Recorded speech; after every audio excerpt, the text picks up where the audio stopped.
Nā wai I ua kātahi ka ua ke atu kia kotahi a ngā puhi ki te whakatutuki I te tono raupatu nui a te iwi. Ko Ngāti Manu te hapu tuatahi o ngā puhi ki te whakahe o kawa nei I te whakataunga tiriti a te karauna ki a ngā puhi. Hei tā te rangahau a Hania Douglas ahakoa no Ngāti Manu ngā minita ka wanatanga nei, a Kelvin Davis, rāua ko Pēni Henare, tai atu rā hoki ki a Willow Jean Prime, hei tā ngā māngai mō Ngāti Manu, kāore te whakataunga a te kāwanatanga o tira a te karauna I te hāngai ki ngā wawata o te hapu. Kua rere a Ngāti Manu I te rautaki whakataunga a te karauna. Ka hore te kaupapa o tūhono E tika ana mamatau. E tata Pākehā anō e ki fit for purpose.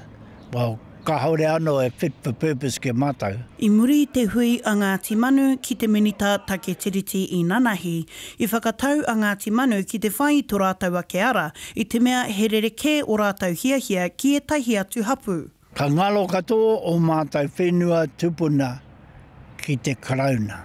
So, mā tēnā, e kore te mea ōrite mo te katoa e tika ana la.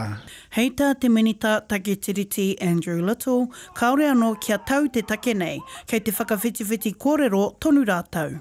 I know Ngāti Manu has been concerned about it. They've said that for some time, but we actually haven't had the formal decision-making process for what happens with the proposal that's on the table at the moment.